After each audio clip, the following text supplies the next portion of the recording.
This is ESC Covers, and we're joined by Sissal, who is representing Denmark at Eurovision this year. How's it going today? I'm doing very well. I'm tired, but I mean, I'm hanging on. I'm hanging in. Yeah, been a busy last few weeks, hasn't it, since you won Melodi Grand Prix, Dance Melody Grand Prix. Yes. So first of all, congratulations on that win there. How was it for you? How did you celebrate? And was you expecting, to win on the night, or did it take it as it come? Oh, sorry, one more time. Yeah, how did things go at MGP? Was you expecting to win? Was you very surprised, Oh, or I mean, I was a huge favorite to win in Denmark, but I did never expect it. I don't think you should ever expect it, and especially even seeing the rehearsals with the other staging. I was very nervous actually if I would even reach top three, but I had a feeling, a gut feeling that I would be top three at least. So it was an amazing experience. But I don't think you should ever expect anything. definitely, definitely. So, are we going to see a similar stage and a similar outfit in Basel? Is it going to change it totally, or are you going to keep it pretty much the same? No, we're changing it all up. We don't even have the only thing that is left is me and my song basically. Right. There's Okay. nothing left from the Yeah. old staging. Thankfully, Fantastic. thankfully. Take it from a Exactly. different style. Cool. Have you ever entered Dance Melody Grand Prix before at all? Is it the first time you tried to enter this year?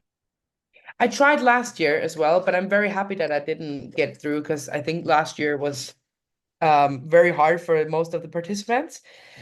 Yeah. So I'm actually very happy that I didn't get through last year. Okay. Yeah. Yeah, It's but that always was my first time last year, and then now I tried this year. fantastic, fantastic. So obviously, I believe you're from from the Faroe Islands yourself. You live in Copenhagen at the moment. So, can you tell us a little bit about the Faroe Islands because it's kind of pretty much an on your own sort of area, really, to a lot of people. Yeah, so Faroe Islands is a part of Denmark, of the Danish kingdom, but we have our own flag and our own national song and our own language as well. And it's a very small country, so it's very safe growing up in the Faroe Islands. I'm very happy and grateful that I grew up in the Faroe Islands, close to nature and close to my family. But it is something completely different than, for example, living in Denmark, because there's a lot of other opportunities here in Denmark. And there are just, a lot of I think it's two different societies almost. We have the same culture in many ways, but I'm very proud to be Faroese. I'm very proud to have this island culture because I'm very close to my family and friends, and I do a lot to also be nice to people around me here and stuff. And not that people in Denmark don't do, but I think usually if we have to find something that reminds me of the Faroese culture, it's basically going to small villages in Jutland, in North Jutland. Okay, Yeah. fantastic. I believe as well.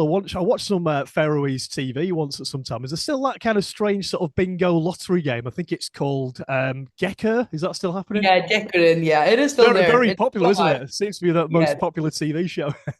Yeah, it's still alive. Fantastic, fantastic.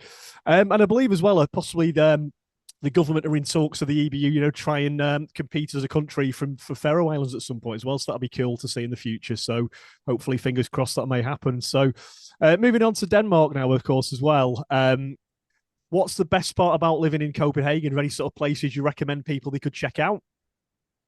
I mean, in Copenhagen, there are so many nice bakeries. I would definitely recommend going to Juno, the bakery, and trying out the it's beast on Danish pizzas. And I also love it's called La Pancina. It's over at the Refshaleøen.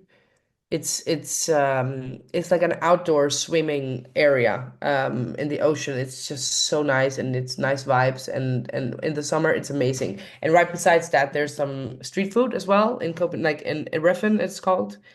And so yeah, I would definitely like recommend those places. And there's also like a lot of, if you go to Islandsbrygge, which is like also an outdoor swimming, like I'm always outside when it's summer, basically. I'm outside 24/7.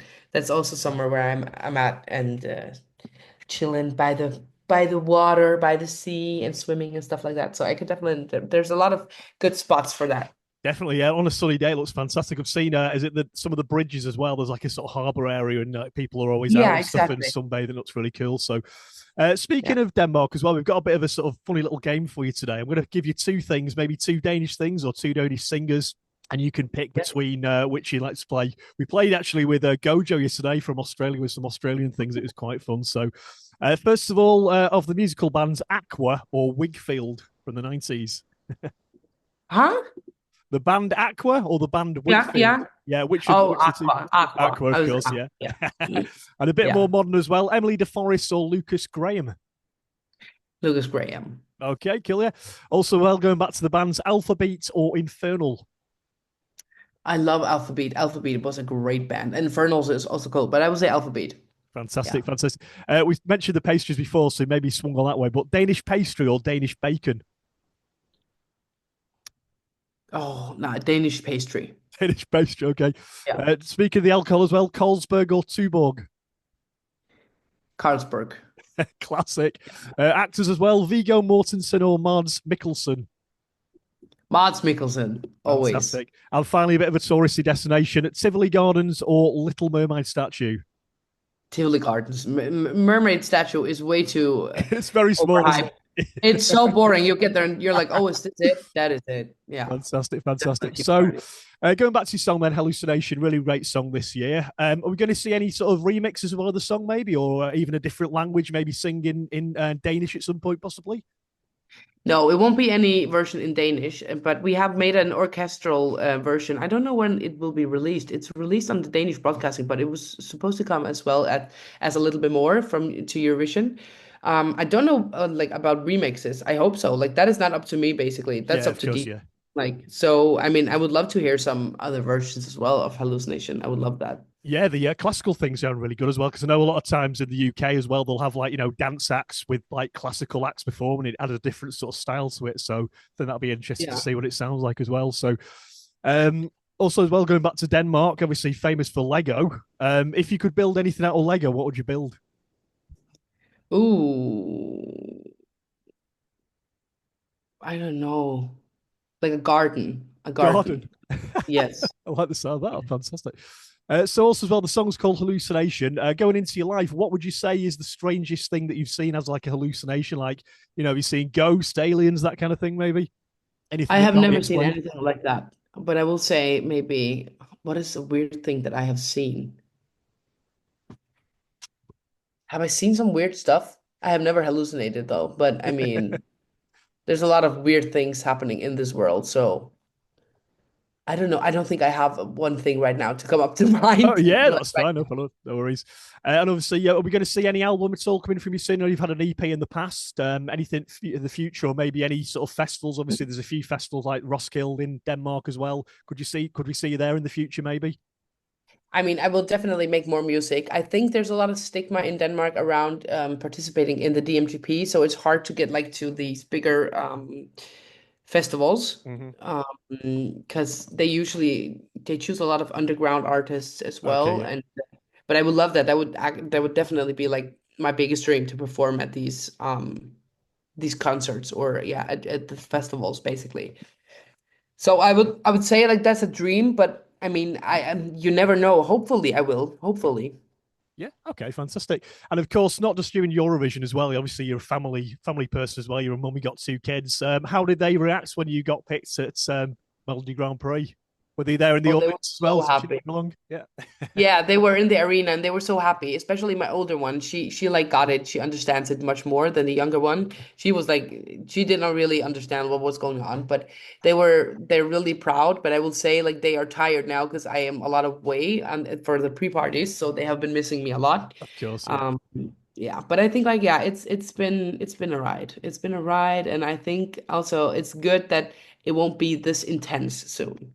Course, yeah. And as you're a family person as well, what would you be doing on a normal day? When you're not doing Eurovision, what did you do today, for example? Did you get up, make breakfast, blah blah blah?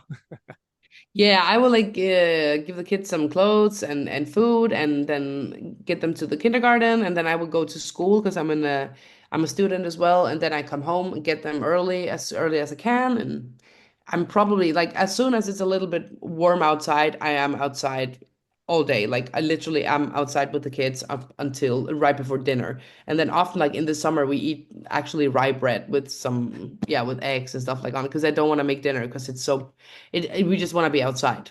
Of course, of course. So I know you're very busy. Obviously, you've done lots and lots of interviews this week as well. Obviously, coming up to Eurovision. So, finally, can you tell us, your social media, how people can find out more about your music? Yeah, so my social media is I have Instagram and TikTok, and I have the same name, which is basically SYSSALJO. So yeah, that's where you can find me. Fantastic. So, best of luck in Basel. Hope you do get through to the final. I'm sure you will. It's a great tune, and hopefully catch you over there in Basel as well. So, best of luck. Thank you so much.